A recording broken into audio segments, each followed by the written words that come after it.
Jesus, they bring him now before the governor. That's where we start here at verse 11. Jesus before the governor. And it says, now Jesus stood before the governor. Nice to know where we're at. His name is Pilate. Are you the king of the Jews? The governor asked Jesus. Jesus answered, you have said it. In other words, your words, not mine. It's interesting. It's an admission to the title without being a full-blown admission to the title. Okay, it's not like Jesus is walking around saying, yes, I am, crown me. Okay, Jesus is more or less saying, your words, not mine. I'm not going to say no to this. That's his subtle admission to it. Because if he was not the king of the Jews, he would have just said, no. Okay, but he did not deny it. He just said, your words, not mine. Or you have said it, as a lot of our translations keep it. And while he was being accused by the chief priests and leaders, he did not answer. In other words, Jesus is willing to talk to Pilate, but he's not talking to anybody else. Okay, so the chief priests and the religious leaders and all the wacky religious legalistic nut jobs, they're all going, Jesus, you're this and you're that, and Jesus is silent, not saying a word. Pilate comes to Jesus, says one phrase, and Jesus talks. You look to the other Gospels, and Pilate talks to Jesus a lot, and Jesus talks back to him a lot, and they have full dialogue, and Jesus almost witnesses to Pilate to try to get him onto the kingdom of God's side. It's a very interesting Jesus opening up to Pilate. So Pilate said to Jesus, don't you hear how much they are testifying against you? But Jesus did not answer him even on one charge, so that the governor was greatly amazed. Whenever the Pilate's like, deal with this. Don't you hear what they're doing? Don't you hear these charges? Jesus would go stone cold silent. If Pilate were to talk to him conversationally, Jesus will open up. But the charges, nothing. Jesus is being completely silent. And so Pilate is absolutely, almost flipped out, amazed. Okay, absolutely amazed. At the festival, the governor's custom was to release to the crowd a prisoner that they wanted. At that time, he had a notorious prisoner called Barabbas. We're going to come back to this part later on. So when they had gathered together, Pilate said to them, who is it you want me to release for you, Barabbas or Jesus, who is called Messiah? For he knew that they handed Jesus over because of envy. It's neat to know that Pilate completely understood Jesus was innocent. Pilate grasped that. Okay, he understood that Jesus was innocent. He knew that Jesus was not there because he was guilty. He was there because the religious leaders were envious of Jesus. He knew that Jesus was there because he ticked off the powers that be and was at the, if you will, the wrong place at the wrong time, saying the right things to the right people. It really is what's happening. And so the religious leaders were upset at Jesus and were arresting Jesus, not because he was guilty, but because of what he was doing was offending them, and they were envious at Jesus' fame, at Jesus' royalty, at his claim to the throne, envious of Jesus' teaching, envious of his influence. On and on, they had this envy problem, and Pilate discerned that. He knew that. He was aware of that, which gives indication that he was a decent governor because he knew what was going on in his city. He understood where the population was leaning toward. He understood the drama that was taking place. Pilate was aware. So this gives indication that Pilate might be a good governor, right? That's what it gives indication toward. I know a lot of people treat Pilate with a lot of respect. They try to paint him in the best possible light. We're not going to be doing that today. Matthew does not do that. The other Gospels might be more sympathetic toward Pilate. Matthew has a very negative painting of Pilate. Okay, Matthew paints a very dark picture of him. We're going to see why here in just a little bit. While he was sitting on the judge's bench, his wife said to him, so now Pilate's wife comes up to him and whispers in his ear, have nothing to do with that religious man. For today I've suffered terribly in a dream because of him. Okay, so now even the wife is saying, let him alone. He's innocent. Send him away. Have nothing to do with this guy. Just remove this whole situation. This is really, really, really bad. This whole situation's bad. This is a PR emotional, political, everything nightmare. Okay, I was even up all night. I tossed and I turned. I had dreams.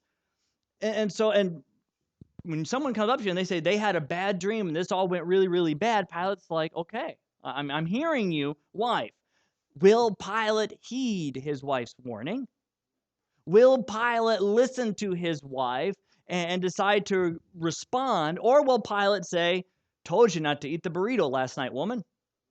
You're the one that stayed up. You had to watch the reunion of Glee because it was canceled by then. You had to be the one to stay up at night and watch this. You and your movie. So, your dreams are on you. Will Pilate respond that way and disregard it? Well, we'll find out. The chief priests, verse 20, and the elders, however, persuaded the crowds to ask for Barabbas and to execute Jesus. Let's pause here for a moment. The religious leaders persuaded the crowd to kill Jesus and to release a notorious criminal, to release someone that is obviously has either committed murder, severe thefts, whatever the case may be. We don't know what Barabbas is guilty of. We just know he's a notorious criminal. In other words, he is a guy that is so bad that people know of his deeds. Okay, they know of him. They know what he did. Maybe he was the first WikiLeaks. I don't know. He is the guy that people just don't like. Okay, and they're upset with him. They don't like him. He is a criminal. He is clearly guilty. It is evidence. He's caught with the knife and the blood and the footprints and the fingerprints. The forensic evidence was there. It was clear that Barabbas is guilty. Okay, now what happens is the religious leaders convince the crowd to release this notorious criminal. But wasn't it just a minute ago that it seemed it was, like a page and a half ago that the crowds were happy with Jesus? Wasn't it just a little while ago that the religious leaders were like, we have to capture Jesus in private lest the people riot? This is why they had Judas do the betrayer's kiss. Because it was during the time of the festival and during the time of the Passover and the Feast of the Unleavened Bread. And it was during this time where there's, big floats in the air, Moses floats and Pharaoh floats being drowned. They had all these party things going on and party favors and parades and Macy's was sponsoring it. They had this big old event. Everyone was saying, praise Jesus. We like Jesus. Jesus is popular. The religious leaders are like, we can't do anything. We can't arrest him. People will riot. But now the people are saying, yeah, kill Jesus. Kill Jesus. And people try to wonder why this massive flip? Why this change of point of view? And some scholars, it's not a movie, some scholars try to say that maybe this is a different group of people. That the people that praise Jesus and love Jesus are outside of the temple, outside of the courts of the governor's palace, outside of all that. They're away from the judge's seat. They're not participating here. This is more just religious leaders and their band of rebels, and they're all saying, kill Jesus, kill Jesus. But yet, I tend to disagree with that because the religious leaders did what to the crowds? Persuaded.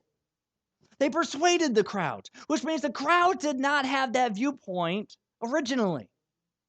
So therefore, I view that it is the same crowd that loved Jesus and now are not loving Jesus. Why this change? I mean, are they all politicians? And they just flip-flopped? Is this what's going on? Here's what I think is happening.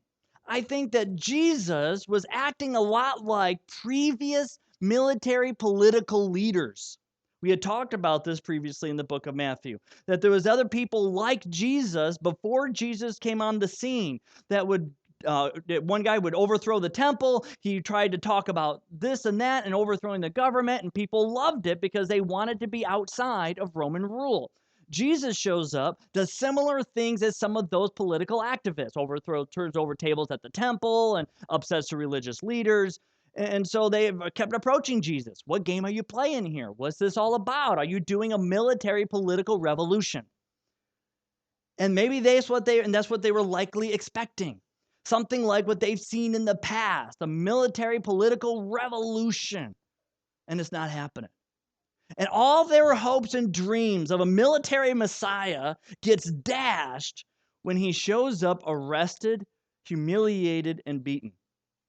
when he shows up in cuffs, now suddenly people are looking at him going, okay, maybe you're not this military Messiah. You're not what we thought. You're not the Son of God. Because clearly, if you were the Son of God, you would be able to defend yourself. You would be able to call down legions of angels. This is even out of Jesus' words to Peter. When Peter took the sword and struck Malchus's ear, Jesus tells him, don't you think that if I wanted to, I could call down legions of angels and set fire to everybody? This is the will of God, and you cannot overturn that. This is what's supposed to happen. Okay, but the rest of the people, they don't get this. They don't get it. And so now here's the religious leaders able to say, is this your military leader? Is this your king? Really? Look at your king. He doesn't look very kingly to me. In fact, he looks the opposite of a king. He has been arrested, he's being beaten, he's humiliated, and he's not even speaking for himself. What type of king doesn't have the chutzpah to be able to defend themselves in the face of opposition? Don't you want your leader to defend themselves? I mean, that's why we have debates for our political presidential candidates, right? That's why we have debates. We want to see what they believe, how they view things, and how they handle opposition. To me, those debates are not just about viewpoints, but about character. How they handle the attacks, how they handle the rebuttals, how they handle the opposition. There's a character test there as well as an ignorance test. Okay, and here's Jesus appearing to fail the character test. Would you vote for a president if they're at the debate and everybody challenged them and they didn't respond? And their response was, would you vote for that president? Would you say, man, this guy is wishy-washy with no cojones? I'm not voting for this guy. For crying out loud. Let's vote for the other guy. At least he has questions. At least he has passion. At least he has enthusiasm. This guy won't even defend himself. Why would we want him? Okay, so now the people are seeing Jesus being silent. And so now they're being, if you will, disillusioned. All their hopes are being dashed. In a sense, in their minds, Jesus as a leader has been discredited. In their minds, Jesus is no longer leadership quality. So yeah, go ahead, do away with him. He led us down a bad path. He led us to believe he was going to deliver us. He was going to rescue us, save us, be our Savior.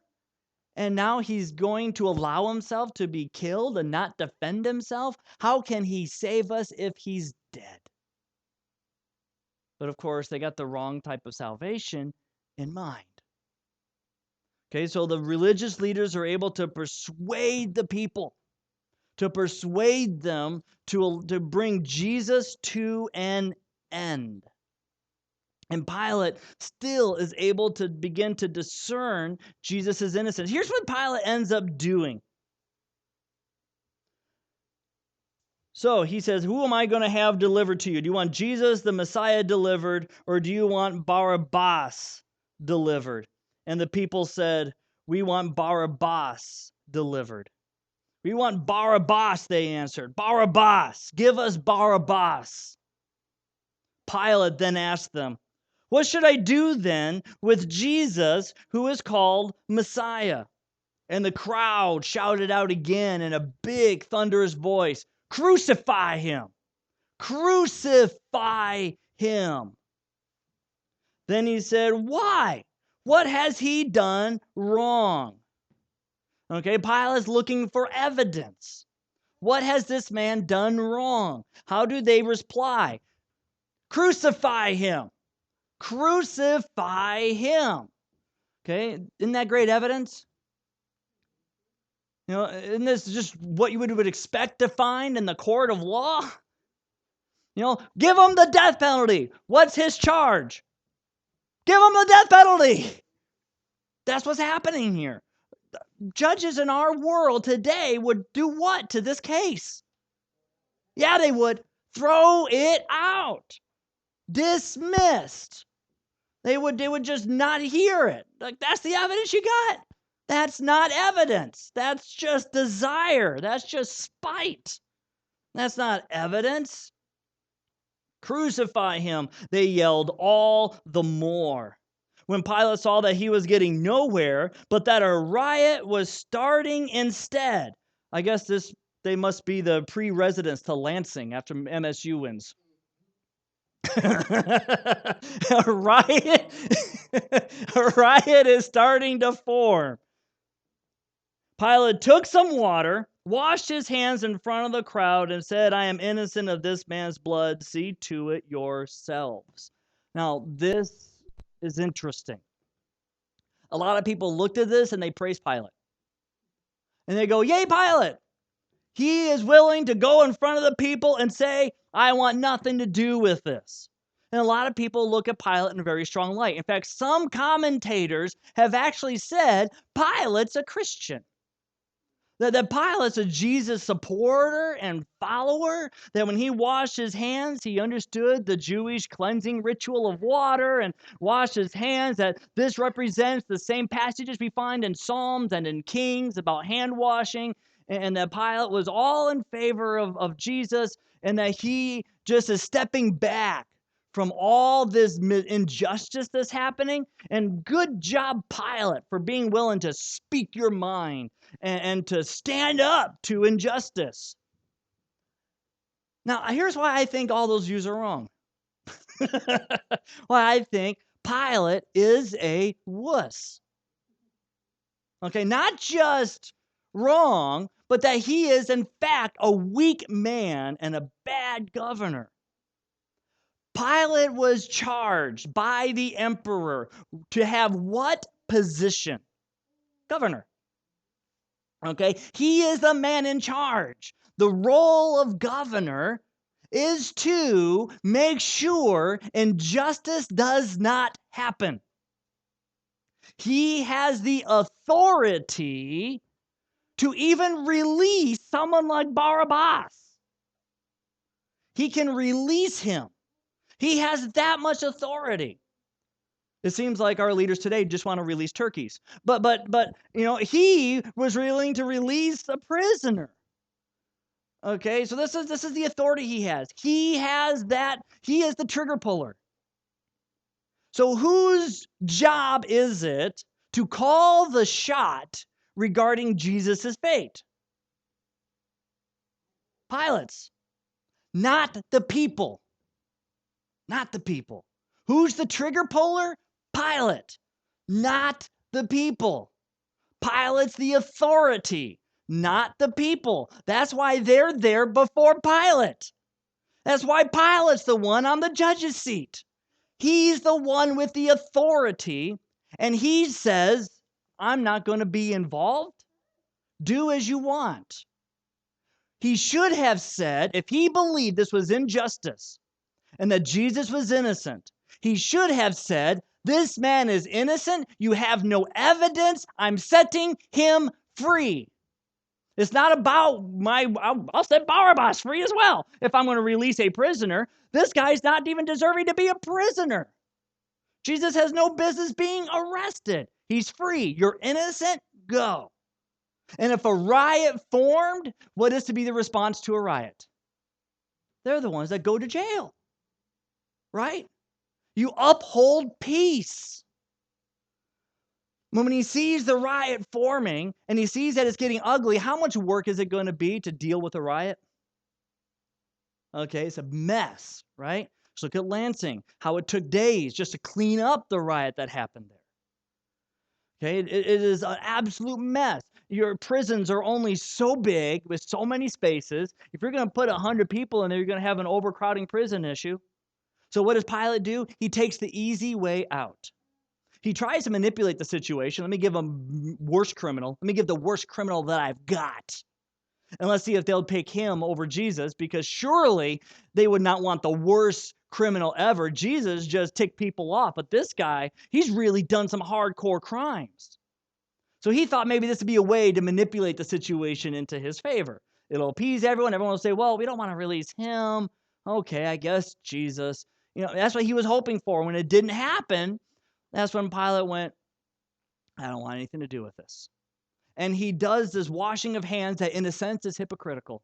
Because if he really thought Jesus was that innocent, he should have set him free. Should have set him free. But we have to be careful when we're being hard on Pilate, because aren't we not that different? I know many Christians that will say that they believe that abortion is wrong or homosexuality is wrong and whatnot, but then they'll say, but I'm not going to vote or say anything or participate with anything because I don't want to force my beliefs onto someone else. That's a verbal washing of hands in the Christian church. That's the same hypocritical thing. You know the truth, but you're not willing to act on it.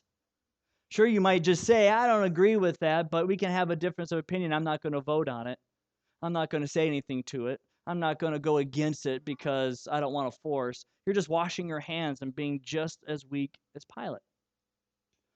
So our church is very similar. Or even on a smaller scale, people that say that I love God, I love Jesus, I love the church, but then they don't read their Bible during the week, they don't tithe, they don't share their faith, they don't get involved in the community for the purpose of God's kingdom, they just do business as usual.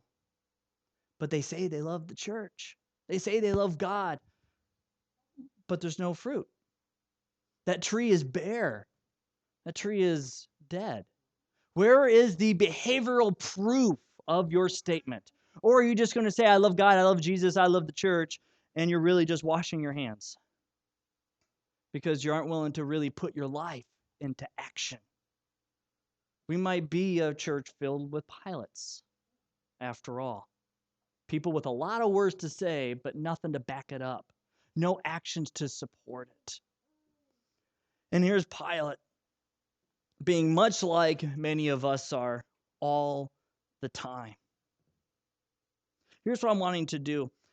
Verse 25, the crowd accepts the responsibility. When Pilate washes his hands, the crowd says, fine, you know what we will see to ourselves? His blood be on us and our children. This is the saddest irony in all the Bible. Here's what the religious leaders are saying. May the blood of Jesus be on us and our kids. May we be responsible for his blood. And what's ironic is this is exactly what Jesus wanted, but as a blessing, not a curse, for his blood to be on them and their kids.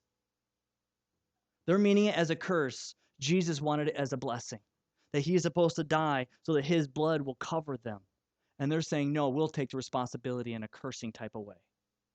And God ended up delivering his justice, because in response to that curse, God said, fine. And we get in 70 AD the destruction of the city and the temple, which is why I believe that that event took place. It was God's judgment upon them. This curse was not about all Jews for all time. It's not what this is about. It's those people and their kids as stated. And who is it that suffered at the destruction of the temple in 70 AD? Them and their kids. God's justice given. Now, I'm wanting to handle this in a different direction than what your handouts have. Okay, I was been dealing with this over the past couple of days. I want to take this into a little bit of a different direction here. I want to start with point B, not with point A. We're going to end with point A. So you're going to have to flip your sheets and flip your sheet again. So it'll be a little bit of inconvenient, but I think it'll be worth the hassle for you. Here's what ends up happening here. All the players involved here have something very interesting in common. They all want to play God. All the people involved in Jesus' trial, during his arrest, etc., all are wanting to play God. They are wanting to be the ones in control. They're the ones that think they can foresee the future and what route is going to be best for them. They're the ones that are seeing all the different paths and they're trying to predict what's going to happen. And then they make the decisions to control it, to bend it to their favor. Okay, these people are basically control freaks. Is what's happening here. Okay, so they're afraid of failure and imperfections, and out of that fear comes the desire to control, to do it our way, my way, because it's better than any other way. And so Peter sees Jesus being arrested, and he sees a scary future, and he tries to control it with a sword. We have the Romans and the religious leaders predicting the different type of future, and they're looking at Jesus, and they're afraid of what that future looks like. So they're trying to control it from their points of view with their proverbial swords, and in some cases, real weapons as well when we deal with the crucifixion. So all these people are trying to do everything in their power for things to go their way. That's what they're doing. That's what all these players have in common. Okay, they have to do everything, and they want to bring everything into perfection according to their point of view. And what we need to realize is we don't have to have everything in perfection like that. And some people are much like these people in the story here, where they are very much so afraid of failure that they will either do nothing, or they're so afraid of failure that they have to do everything, because if somebody else does it, they're not going to do it as well, and it will fail. And they don't realize that God will use all failures and imperfections for his honor and glory. That's what God does. Okay? And so what they do is they're so afraid of the future that here's how they respond: with anger. Because they think that will give them the control. They think that that will give them the edge, that they will either get control, regain control, or prevent the loss of control. So they respond with anger.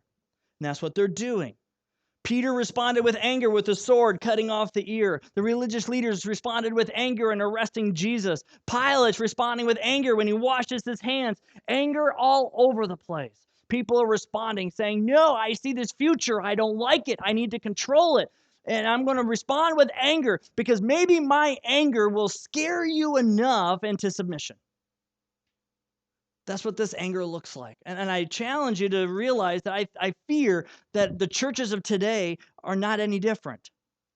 That we're filled with people who are just wanting to play the role of God, predict the future, see where the road goes. They think they're right in that assessment, and they try to manipulate it, control it, take charge of it, do everything, do nothing, whatever, in order to prevent that failure from happening. And when there's pushback on that, they respond with anger, and it's sad.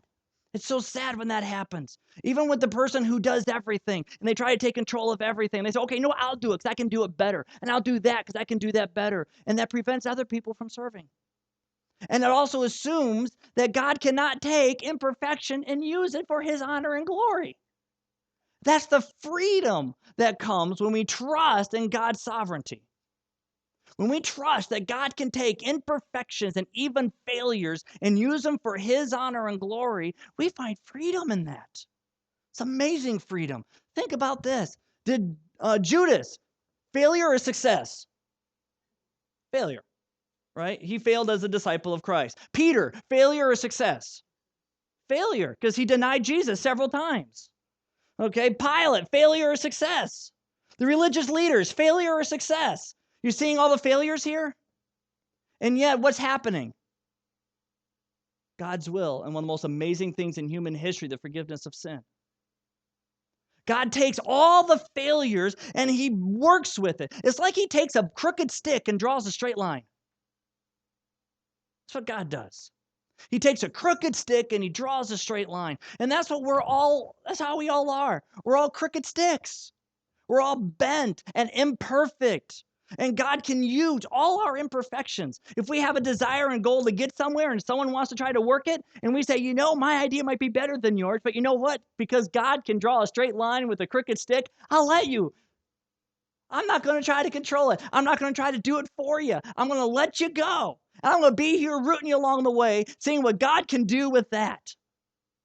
And then through that, God can take you as a crooked stick and watch all the beautiful lines he draws with that. See, if we're not afraid of imperfections, I'm not saying let's go out and let's all sin because look how beautiful a picture God will draw. I'm not saying that at all. I'm saying we can't be afraid of the failures and imperfections that exist. We can't sit here and try to do nothing because we're afraid of failing or try to do everything because we're afraid of imperfection. but we need to just allow God to just bend things to his will. There is freedom in that. Freedom in that. That we can actually stand up and serve and follow Jesus with all the passion that we have. And when we screw it all up, so many people say they won't even share, they won't speak because they're afraid of words, how people will react. And what if I say the wrong thing? I might lead them further away from God. You're telling me that your words are stronger than the moving of the Spirit? You're telling me that if you say the wrong thing, that somehow that is more powerful than God? That he can't work with that anyway? You're telling me you're that strong?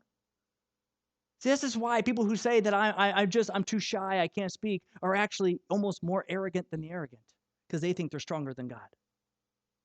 They think that their words will screw it up for eternity, when God can take anything imperfect and use it anyway. So don't let your fear cause your muteness. Speak, and if it's the wrong words, then pray that God uses them anyway, because he will. Pilate's actions are wrong. They're hypocritical. Does God use them? Yes. Peter, was his actions wrong? Did God use them? Yes. In fact, in the book of Luke, it even says that when Jesus goes to Peter and he says, you are going to fail me, you're going to deny me, and afterwards, when you get restored, strengthen your brothers. That's what Jesus does with failures. He knows it's coming, and he uses it. He says, in your weakness, you can make your brothers strong. In your false words, you can give your brothers hope, and allows Peter in his failure to still be the leader of the disciples. With Peter as a crooked stick, Jesus draws a beautiful line that is the church that's built on that. It's beautiful. Absolutely beautiful. And we just need to accept and trust that God can use it. Because you know what title Jesus is given in this title that deserves our trust and deserve to accept his sovereignty? You know what title that is? King. He doesn't look like one. He doesn't look like one here. I know that. But we need a king. This is what we need.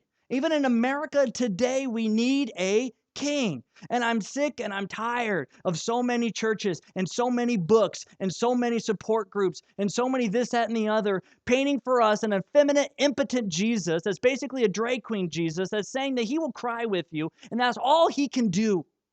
When he is a king that can come in and will completely judge all injustice and set every wrong right. That's what he will do because he is king. And so many times we don't accept that. We paint him as just this little counselor that will cry with you and give you advice, when in all reality, he is a king. He comes with judgment and authority. This is who Jesus is. But we tend to look at just this and we don't see a king. We get just as delusioned as the people that the leaders were manipulating. Just as confused by seeing a sacrificial Jesus, not realizing that sometimes a king must lead by example and sacrifice so that we can see what sacrifice looks like, so that we can have healing as a people, so that we can be appropriately his people when he reigns forevermore. Sometimes it takes the sacrifice before the reign. Sometimes it takes that. And in life, in this case, it's exactly what it took. And for us to really understand this element of kingship, this is where I want to turn back to Barabbas. To really understand Jesus' kingship. I know it seems weird. Why would Barabbas be the beautiful picture of Jesus' kingship? Because Barabbas is this notorious killer. So let's review real quick. Here's the scenario, right? They're all before Pilate. They're saying, here's Jesus. We want him killed, which is interesting. Because Jews killed by stoning, they wanted more than that. They wanted Roman crucifixion. They wanted to torture Jesus. That's their vendetta here. Okay, and so they have what they have toward Jesus. So they come to Pilate to try to get Roman execution involved. And they come to Pilate, and Pilate's like, well, what about Barabbas? What about Barabbas? And they yelled, he's like, who do you want to free, Barabbas or Jesus? You want Barabbas, the notorious bad guy, or do you want Jesus? Who am I releasing? And they yelled, Barabbas, Barabbas. Then what am I doing with Jesus? And they're like, well, crucify him. We want Roman involvement here. Crucify him. Okay, now let's flip the tables here. Let's take it to Barabbas' point of view, shall we? Just for fun. So let's improvise this a little bit here. Barabbas is in jail. Since he's such a notorious criminal, he's either in a hole in the ground or on like a second floor type prison. Okay, he's going to be at a place where it's going to be harder to escape and for someone to try to get him out. And usually the higher the better. Okay, so they might have had him on the second floor, might have had him in the hole in the ground. Either way, Barabbas is not able to hear everything that's going on in the courtyard, but he can hear the crowd yelling. Okay, so here's Barabbas. He's shackled. He's in this prison. He doesn't fully know his fate yet. Here he is. He's all chained up. And he's able to see, whether looking up a little bit from the hole in the ground and hearing the murmur, or whether he's on the second floor looking down, either way, he's able to look out. And there's Pilate. There is a group of people. He can't quite hear them. He just knows they're muttering and mumbling. The echo is too distracting, and he can't quite hear until the crowd yells in unison. That he can hear because the thunderous voice carries in unison outward. And so then here he is in prison. He's looking at this crowd, and he's curious. What's happening down there? There's Pilate. There's all these people. What's happening down there? Then he hears the crowd yell, Barabbas! Give us Barabbas! Barabbas! Now he's concerned. That's my name. More talking, more talking. The next thing the crowd chants is, crucify him! Crucify him! Some more talking. Crucify him! Then Pilate takes the guard and points over in Barabbas' direction. The guards come up to the criminal Barabbas. They come to his cell. He hears their footprints getting closer and closer. His heart starts to pound. His hands begin to shake. He knows torture's coming. Death is coming. The door unlocks and opens. The guards come and they release the chains from the wall. Shackled, they escort him out to the people. Tears begin to form in his eyes. He tries to hold them back. He's walking, he's shaking. His knees are getting weak. Wishing he could resist, but what can you do? What can you do? He gets out before the people, and he looks at this angry mob that he just heard yell the two phrases that echo in his head. Barabbas, crucify him. And then the guard undoes the shackles of Barabbas and says, you're free. You're free. Barabbas looks at his freed hands, looks at Pilate, looks off into the distance, and there's Jesus. The reason he's free is that Jesus is there in his place. This is why Matthew records all the trial of Jesus abbreviated and brings us the character of Barabbas in. Because this is why Jesus is here. Because Barabbas is guilty, notoriously guilty of his sin. He knows it. Everyone else knows it. He is guilty of sin. And because of Jesus, he is free to go. This is why Jesus came. This is what Christmas is about. This is what Scripture is about. This is what Easter is about. And all the weeks in between are all about that Jesus, in his perfection and godhood and humanness, simultaneously dies on the cross because that's where we belong. We deserve death because of our sin. No one of us is perfect. None of us are perfect. All here have sin somewhere in their life. We are like Barabbas. We are chained, we are shackled, we are guilty, notoriously so. And because of Jesus, we're set free. There's two theological terms that describe this, that we need to know and understand. First one, substitutionary atonement. First one is substitutionary atonement. Substitutionary, in other words, that we are guilty, we deserve death, someone dies on our behalf, they're our substitute, so that we can become forgiven and in a restored relationship with Jesus and with God again. That's atonement. That's atonement. Jesus is our substitutionary atonement, dies on our behalf so that we might have eternal life with God the Father. Substitutionary atonement. The second one is propitiation. Second one is propitiation. Propitiation means that there is wrath on the behalf of a superior being.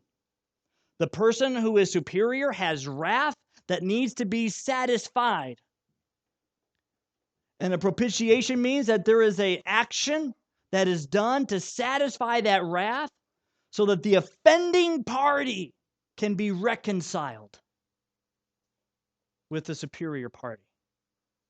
That's propitiation. That's what Jesus does. Because of all of the sin that exists, God has wrath. He is a loving God, and out of his love, he also loves justice. Out of his love for justice, that means there has to be wrath on injustice.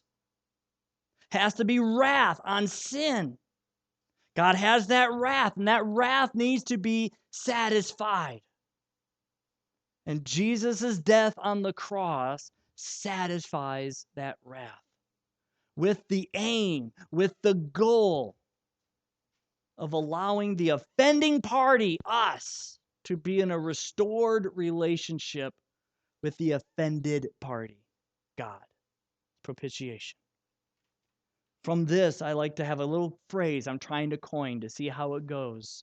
It says, if you want to find true everlasting life and meaning in life, you need to go and point yourself at the right and real GPS, God's propitiating Son. That's who Jesus is. That's what this is all about. Barabbas' story is our story if you accept Jesus as Savior. It's a story of the thousands of people in Cutlerville, of the hundreds of thousands of people in Grand Rapids. It is the story of everyone around us in this state, this nation, this world. Barabbas can be their story. They can be freed, even though they're guilty, because of Jesus. And the question is, are you going to point the way? Because you're the one that has the mouth that can share. You're the ones that has the ability to being in to speak into the lives of all the people you come in contact with, to point them to the GPS, God's propitiating Son. Are you going to be silent like Pilate was, essentially doing nothing but hypocritical words? Or are you going to put actions to that? Are you going to grow fruit in that? Are you going to go out and point people to the GPS? Or are you just going to say, I'm so afraid, I'm going to go ahead and let people die, even though Jesus already did on their behalf? Choice is yours. This is why Jesus came. It's why he died. It's why he rose again. And now it's up to us. Let's have a word of prayer.